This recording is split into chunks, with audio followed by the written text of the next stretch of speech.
सो हमने पढ़ा था कि dividend equal to divisor divisor into quotient plus remainder. ठीक है, दिस वाज डिविजन एल्गोरिथम।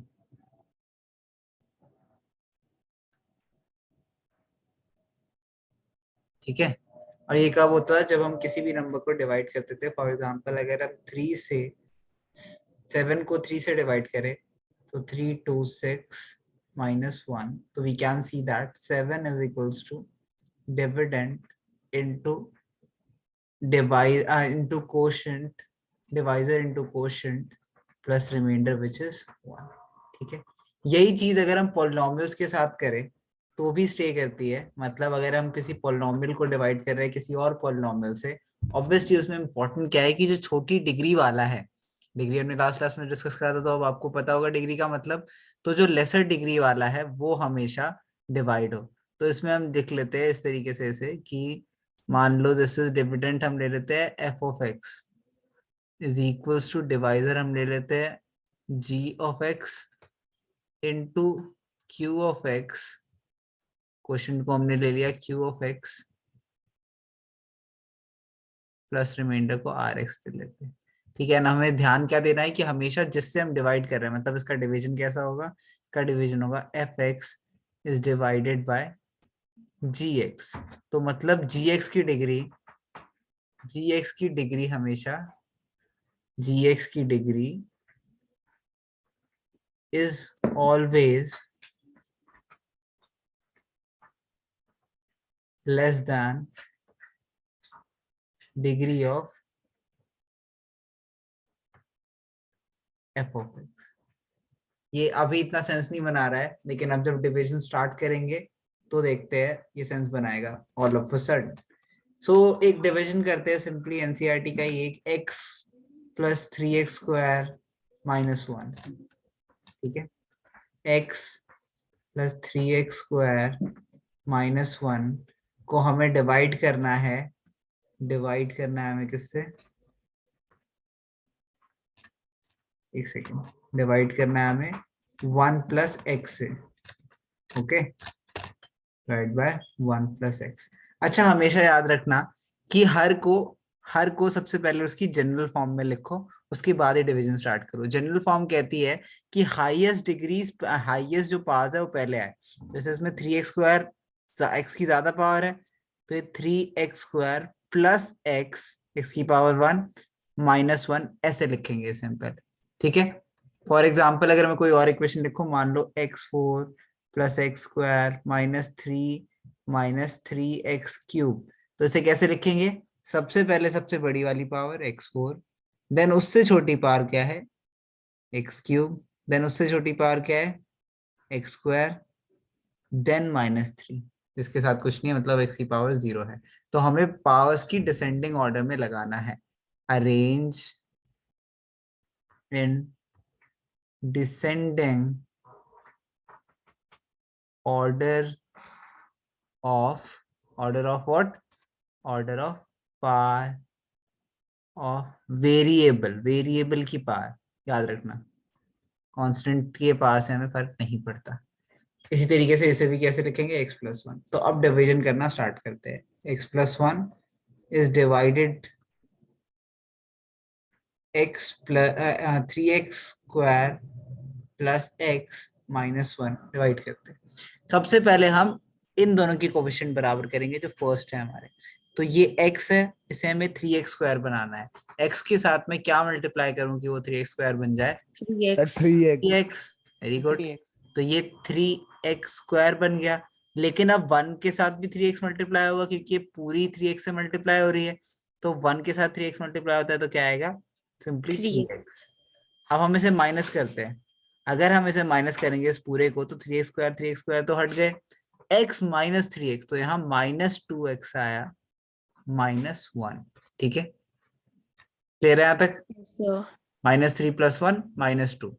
ठीक है, -2 -1। ठीक है, तो अब x+1 में मुझे फर्स्ट कोफिशिएंट क्या रखना है? इसका -2 चाहिए मुझे, तो मैं इससे -2 से मल्टीप्लाई करता हूँ, x को मल्टीप्लाई करा -3 से तो 2 से, तो -2x आ गया।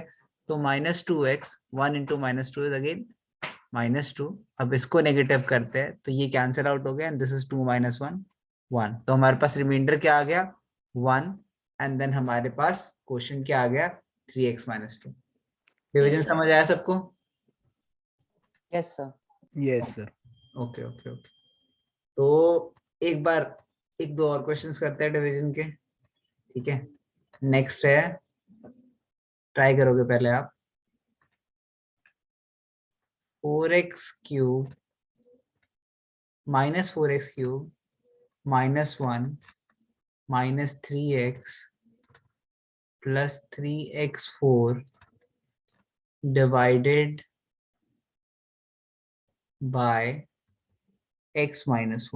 चलो जल्दी ट्राई करो। सर एक बार मुझे आप आपकी स्क्रीन ही नहीं दिख रही। आपको स्क्रीन दिख रही मेरी? हाँ एक सेकंड में दोबारा शेयर कर देता हूँ।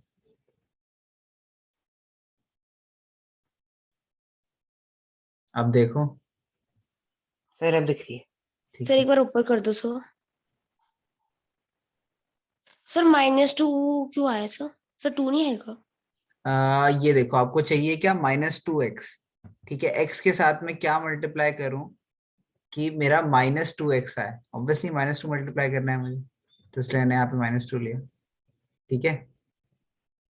This is 1 - 3x, this is x - 3x, minus minus दोनों हो गए ना, तो x - 3x कितना हुआ -2x, ठीक है। चलो नेक्स्ट ट्राई करो।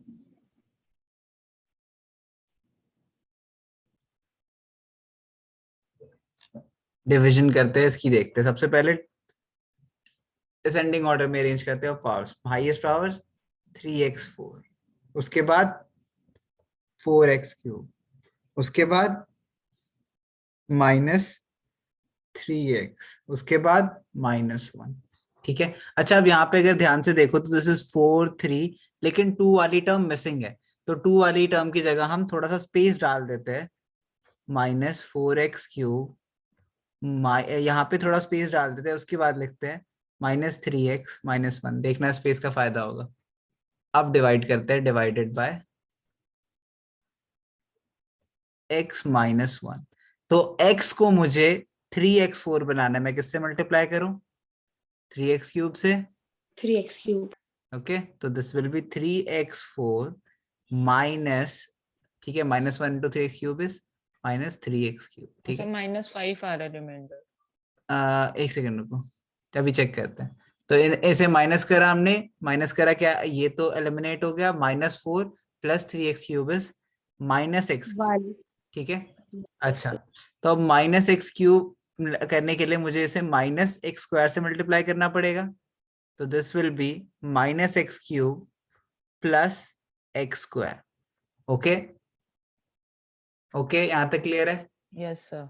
अच्छा अब इसे नेगेटिव करें तो ये एलिमिनेट हो गए, और यहाँ से क्या बच गया -x²। सिर्फ अब -3x को नीचे ले आते हैं, ठीक है। एक मिनट सर, आपने x² क्यों लिया +x²? क्योंकि -x² लिया मैंने, बिकॉज यहाँ पे तो जीरो, ये देखो यहाँ पे कुछ नहीं है, तो हम लिख सकते हैं 0x², तो यहाँ पे +0x² है ना। अब 0x² - x² कितना हो -x², ओके। ठीक है। वो लिखते नहीं है बिकॉज उसका रेलेवेंस नहीं है, क्योंकि वो टर्म है ही नहीं। एनीवेज उसके बाद हम क्या मल्टीप्लाई करेंगे, -x मल्टीप्लाई करेंगे, तो दिस इज -x², ठीक है। उसके बाद +x, नेगेटिव लेते हैं तो दिस विल बी, कितना है ये एलिमिनेट हो गए, this is -4x। -4x -3x -x, तो -4x -1। तो अब क्या करेंगे, अब लास्ट में -4 मल्टीप्लाई करेंगे। सर -4 कैसे होगा सर? सर 2 नहीं होगा? 2 कैसे, ये आप ये वाले साइन को ये नहीं देखते ना, पूरे के साथ कर रहा है ना, दिस इज माइनस पूरे के साथ है, तो -3x -x हो गया, तो -3x -x कितना हुआ -4x हो गया, ठीक है। इस साइन को नहीं देखना है, बाहर जो साइन लगा हुआ है ना, मतलब इस पूरे को चेंज कर रहे हैं हम अंदर, तो इसीलिए चेंज होगा, वो भी उसके अकॉर्डिंग करना है, ठीक है। क्लियर है? Yes sir. ओके तो अब लास्टली -4 से मल्टीप्लाई करेंगे तो -4x आएगा एंड उसके बाद प्लस प्लस 4 आएगा। तो नेगेटिव करेंगे इसे, ये एलिमिनेट हो गया, -1 -5 बचेगा। -5, तो -5 रिमाइंडर आएगा। तो कांस्टेंट में ही छोड़ना है। हाँ, दिस इज रिमाइंडर। सर मेरे को पूछना था कि 0x ना लगाए तब, 0x² ना लिखे तब भी तो हाँ सही है, बिल्कुल, सेम मैं ही तो है। बस एक्सप्लेन करने का रखा था, वरना अगर तुम ये नहीं भी लिखो तो भी बिल्कुल ठीक है, कोई प्रॉब्लम नहीं। Yes sir, okay sir. एक ही बात है, वो सेम ही चीज सर है। मेरा पॉजिटिव आ रहा था। पॉजिटिव क्यों आ रहा है आपका? सर साइन का कुछ सर गलती हो गई भी। मे बी, चेक करना। ठीक है, ये समझ तो आया। मैंने सेकंड वाले में ही नहीं लिया। नहीं करा होगा, कोई एक जगह साइन कर देता होगा तो कोई नहीं, हो जाता है। अच्छा, ये समझ आ गया सबको, डिवीजन। Yes sir. इसी Yes. पॉइंट से अब रिमाइंडर थ्योरम इंट्रोड्यूस करते हैं, ठीक है। तो डिवाइडेड बाय x-1 है। अगर मैं बोल रहा हूं x-1 से किसी चीज को डिवाइड करा गया है, तो हम यहाँ पे बोलते हैं ये x = 1 डाल के देखो इस इक्वेशन में। तो अगर मैं जहां जहां x है वहां वहां 1 डालूं तो देखते हैं क्या आएगा। तो जहां जहां x है वहां 1 डालते हैं, f(1) निकालते हैं। This is -4 × 1³ -1 -3 × 1 +3 × 1⁴। तो ये कितना आया? -4 -1 -3 +3, ठीक है। तो -3 +3 है, एंड ये कितना है? -5। सो वी सी दैट कि अगर हम डायरेक्टली रिमाइंडर निकालना चाहते हैं तो उसके लिए हम x-1 अगर हमें दिया हुआ है तो हम वहां से x की वैल्यू निकाल सकते हैं, एंड वो अगर हम f(x) में सब्स्टिट्यूट कर दे तो हमारे पास डायरेक्टली रिमाइंडर आता है, ठीक है। ये समझ आया सबको? डिवीजन क्यों करते हैं फिर? क्या डिवीजन करने, क्वेश्चन भी तो चाहिए होता है कभी कभी, ओके सर। क्वेश्चन का भी तो रिलेवेंस है। एनीवेज, तो अब हम देखते हैं इसकी फॉर्मल स्टेटमेंट की रिमाइंडर थ्योरम क्या कहती है। रिमाइंडर थ्योरम के अकॉर्डिंग मैं सीधा ही आपको लिखवा देता हूँ, एक सेकेंड।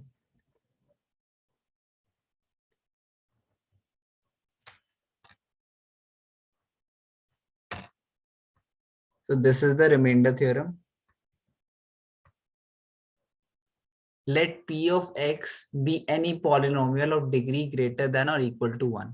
अच्छा, ये बहुत इंपॉर्टेंट है। अगर डिग्री 1 नहीं होगी, मान लो डिग्री 0 है, ठीक है, p of x की डिग्री 0 है, मतलब कि ये कांस्टेंट टर्म है। अब इसमें मैं x की वैल्यू कुछ भी रखूं, 3 रखूं, 4 रखूं, 5 रखूं, ये तो हमेशा 3 वैल्यू ही देगा, है ना, क्योंकि इसमें x की टर्म तो है ही नहीं। तो इसमें रिमाइंडर थ्योरम तो कभी वर्क नहीं करेगा। तो इसीलिए हमारे पास मिनिमम डिग्री क्या होनी चाहिए? हमारे पास मिनिमम डिग्री होनी चाहिए ईदर 1, ठीक है, greater than or equal to 1। मतलब x की डिग्री क्या होनी चाहिए? Greater than or equal to 1। For example x+3 हो सकता है, x³ + 2x² + 4 हो सकता है, कुछ भी ऐसे नंबर्स, बट उसमें x जरूर होना चाहिए, which is simple way in other word saying कि degree should be greater than 1, ठीक है।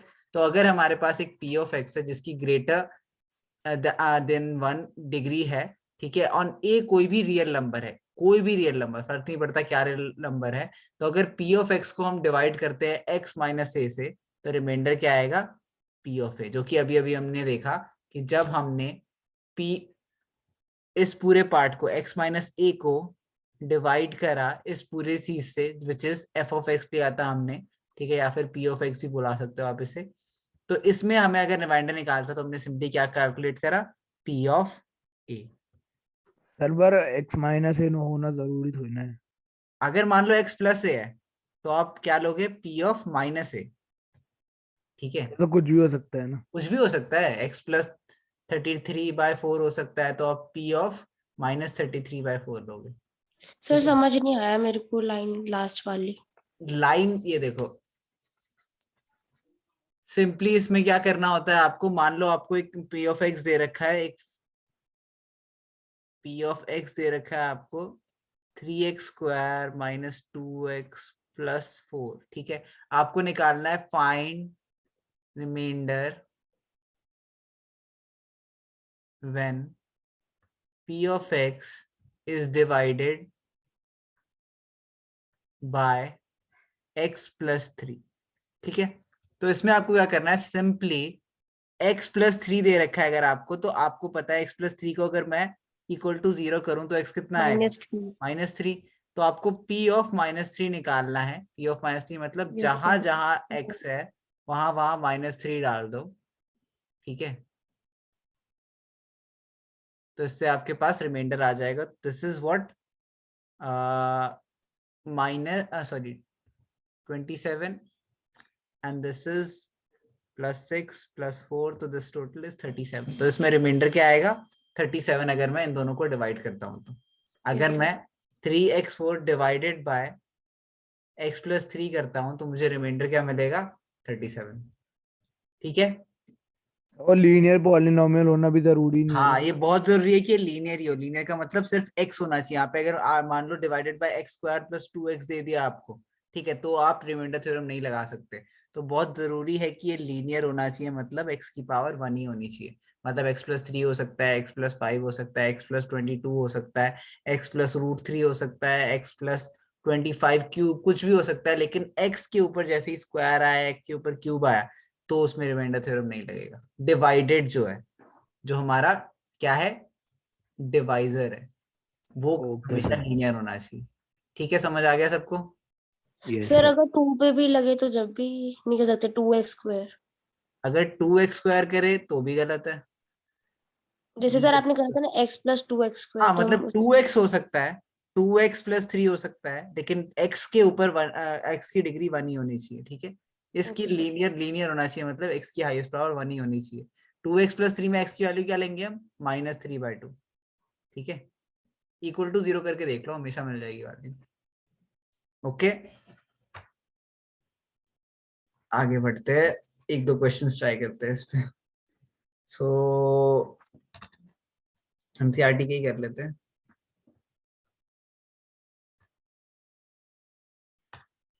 हम p ऑफ a को उसमें इक्वल टू 0 कह सकते हैं।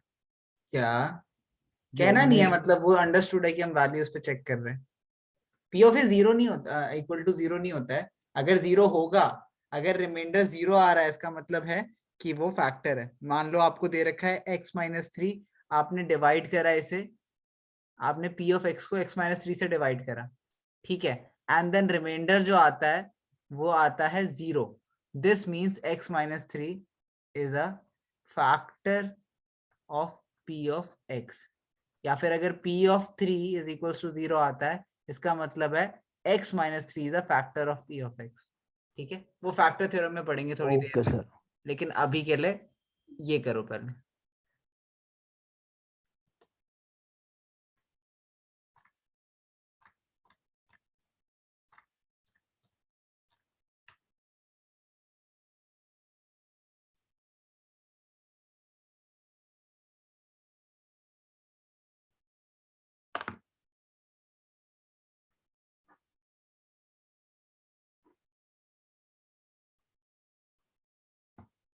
सर अगर हम लोगों ने ऐसे क्वेश्चन को बिना डिवीजन किए कर दिया तो? बिना डिवीजन के ही करना है इसे, अच्छा फिर ठीक है। डिवीजन नहीं करनी इसमें। सर 2 आ रहा है सर आंसर। क्या आ रहा है, सर 2। आ रहा है, ओके। रिमाइंडर आ रहा है 2।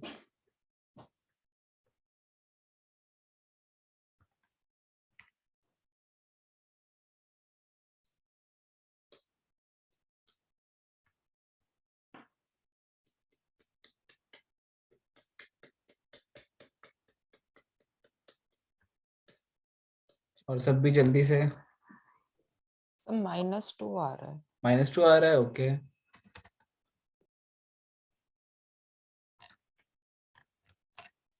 तो मेरा 2 आ रहा है। ओके, चलो देखते हैं। सो हमने p ऑफ x क्या दिया हुआ है, हमें p ऑफ x दिया हुआ है x4 + x³ - 2x² + 1। ठीक है, डिवाइड किससे सर करा है, मेरा भी 2 आ रहा है। x-1 से डिवाइड करा है। अगर x-1 से डिवाइड करा है मतलब हमें वैल्यू x की क्या लेनी है, 1। तो जहां जहां x है वहां वहां 1 डाल देते हैं। तो 1/4 + 1³ - 2 × 1² + 1। तो दिस इज 1 + 1 - 2 + 1, ठीक है। क्या तू, एक सेकेंड, +x + 1 एक और रह गया ना, हाँ यहाँ पे x2 और x3 - 2x² +x, मतलब एक x छोड़ गया था ना तभी, तो +1, दिस इज +1, तो this will come out to be 2, ठीक है। यस यस ओके, तो एक बार सर, हम तो क्या, अगर हम p में 2 की वैल्यू डाल देंगे, अब क्या अगर px में 2 की वैल्यू डाल देंगे तब 0 आएगा। चेक कर सकते हो, दैट इज अ मेथड जो तुम 10th में सीखोगे, हिट एंड ट्रायल मेथड होता है वो, चेक करने के लिए, पहला फैक्टर निकालने के लिए क्यूबिक इक्वेशंस में। बट ये तो बाई क्वाड्रेटिक है, इसमें तो फायदा भी नहीं है वो करके, लेकिन यूल अंडरस्टैंड कभी कभी हमें क्या करना होता है कि हमें एक इक्वेशन दे रखी होती है एंड हमें इसके सारे फैक्टर्स निकालने होते हैं, मान लो 4 के 4, तो उन क्वेश्चंस में हम वो करते हैं हिट एंड ट्रायल मेथड, ठीक है। Okay sir. अच्छा, एनीवेज एक सेकंड आते हैं बुक पे, एक्सरसाइज को एक बार देखते हैं। 3 क्वेश्चन है, बहुत सिंपल है, कुछ भी नहीं है इसमें। सबको बुक दिख रही है? Yes sir. Yes sir. Yes sir. तो ये देखो, इसमें रिमाइंडर निकालना है आपको, इसमें व्हेन डिवाइड बाय x - 1, तो p ऑफ आप -1 निकालोगे, देन इसमें p ऑफ 1/2 निकालोगे, ठीक है। देन इसमें p ऑफ क्या, इसमें क्या निकालोगे, p ऑफ 0 निकालोगे, क्योंकि यहाँ पे x = 0 है ना। जी सर। जैसे x + 1 = 0 लिखते थे तो x = -1 आता था, लेकिन अगर x = 0 स्टार्टिंग में ही दे रखा है तो आपको वैल्यू की किसकी निकालनी है, p ऑफ 0 की, ठीक है। इसके बाद ये देखते हैं, इसमें आपको निकालना है p of -π, and then lastly इसमें क्या निकालना है आपको, p ऑफ -5/2, ठीक है। कैसे आया पता है ना, =0 करा तो 2x = -5, x = -5/2। सर, रिमाइंडर निकालने के बाद कुछ लिखना भी होता है? नहीं, रिमाइंडर बस आप रिमाइंडर निकाल के बता दो कि ये p ऑफ x का रिमाइंडर है, hence the remainder of p of x, मान लो इसको p ऑफ x ले लो, एंड देन बोलो hence the remainder of p of x is minus, जो भी आ रहा है -5 -6 -7 जो भी, ठीक है। Okay sir. अच्छा, नेक्स्ट क्वेश्चन में भी क्या करना है, डिवाइडेड बाय x माइनस से रिमाइंडर निकालना है, तो आपको p ऑफ a निकालना है। अगर ये p ऑफ x है तो p ऑफ a निकालना है, जहां जहां x है वहां वहां a डाल दो, चेक करो, ठीक है। ये वाला मैं कर भी देता हूँ आपके लिए, तो जहां जहां x है वहां वहां a डालते हैं, this is a³ minus a into a² plus 6 into a minus a, this is a³ minus a³ plus 6a minus a, तो ये दोनों eliminate, 6a minus a is 5a, remainder क्या आ गया, 5a, ठीक है। अब लास्ट वाला क्या है, इसमें आपको ये दे रखा है p of x, and then check किस पे करना है, 7 + 3x, तो x इज इक्वल्स टू -7/3, तो p ऑफ -7/3 पे चेक कर लो रिमाइंडर क्या है। अगर रिमाइंडर इक्वल टू 0 आ रहा है तो हम कहेंगे yes it is a factor. Sir third वाला नहीं समझ आया। सुनते ध्यान से एक और बार, एक सेकेंड। सो इसमें बोला गया है कि चेक करो कि ये इसका फैक्टर है नहीं है, फैक्टर है नहीं है के लिए हमने क्या चेक करना है, अगर कोई किस चीज का फैक्टर है, मान लो अगर मैं बोलूं x + 1 फैक्टर है x² - 1 का, ठीक है, मान लो x² - 1 का फैक्टर है, तो जब मैं इसे डिवाइड करूंगा तो रिमाइंडर क्या आना चाहिए, 0। फॉर एग्जाम्पल अगर मैं कहता हूँ 2 इज अ फैक्टर ऑफ 6, तो 2 को जब मैं डिवाइड 6 को जब मैं डिवाइड करता हूँ 2 से, तो रिमाइंडर क्या आता है, 0। तो अगर कोई किस चीज का फैक्टर है तो रिमाइंडर हमेशा क्या आएगा, 0, 0। है ना। तो अब मैं ये चेक करना चाहता हूँ कि क्या ये इसका फैक्टर है, तो चेक करते हैं कि इसका रिमाइंडर सर नहीं है, रिमाइंडर 0 नहीं आ रहा। नहीं आ रहा, ठीक है। तो अगर हम इसकी -7/3 पे वैल्यू चेक करेंगे, अगर वो इक्वल टू 0 आती है तो फैक्टर है, अगर नहीं आती, नॉट इक्वल टू 0 आती है तो नॉट अ फैक्टर, ठीक है, यस सर। सिंपल। सर बस हमें मतलब अगर रिमाइंडर अलग आता है 0 से तो मतलब नहीं है। हाँ, सर ये नहीं है। ठीक है चलो, तो एक सेकेंड, ये एक्सरसाइज आपका होमवर्क है, छोटी सी है, कर लेना।